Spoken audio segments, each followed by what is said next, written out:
Part 2, Future of Local Government, the Need for Change. This is the second in a 4-part series. In Part 1, we explored some of the key changes that are driving the technology and business worlds. In this storyboard, we will explore some of the key drivers bringing about the need for change in local government and how some of the technology drivers may be relevant to that transitional journey. There's growing evidence that the business as usual models within council are under stress.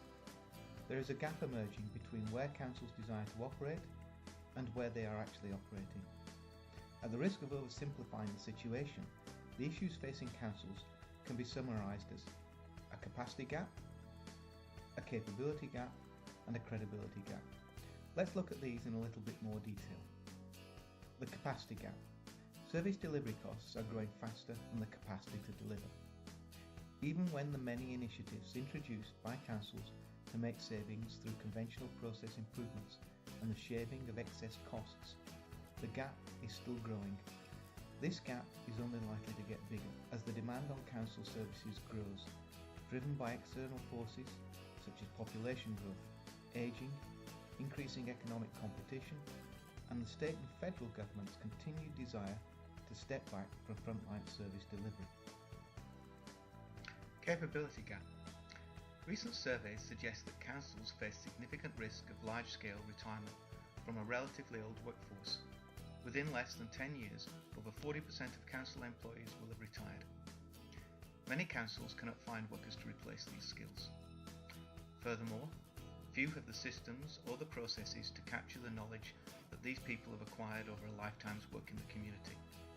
Valuable knowledge about the local roads, bridges, drains, public health, community businesses, social history, etc. is being lost. Secondly, as the demand on council increases, the challenge is knowing where to get the information and what to focus on. The more diverse communities become, the greater the pressure. The third challenge is that councils are facing a credibility gap, not because they are doing things wrong, but because they haven't been able to keep pace with business and customer expectations. This is happening at 2 levels. The first is in service expectations. The large corporations and big governments are setting the pace, using technology to transform their customer service. As a result, public expectation continues to rise faster than councils can deliver. In addition, as the compliance, regulatory and reporting functions delivered by councils on behalf of state and federal governments rises to around 12% of councils' activity, then the task of meeting these obligations becomes onerous and difficult to achieve using existing systems and the allocated funds. As a result, council's reputational credibility with the business community, state and federal governments is undermined. It's important to recognise that many councils are responding to these problems and have implemented initiatives that seek to try to close the gap. Unfortunately, most of these are isolated, one-off events occurring in individual or small regional groups. Even when you consider the collective impact, they are not going to make the difference that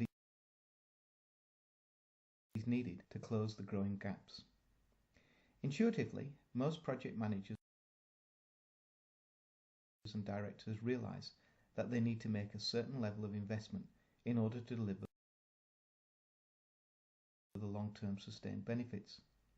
However, all too often financial and organisational change management constraints seriously curtail the ability to invest in a transformation. The projects go ahead with limited budgets. However, without the right level of initial investment, the benefits almost always remain much more elusive than expected. Half the investment seldom ever delivers half the benefits. As one of the biggest serviced industries in Victoria, local government invests less than 1/3 of what other private and government sectors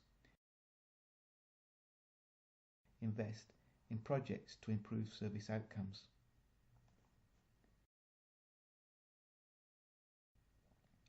So what are the strategic responses?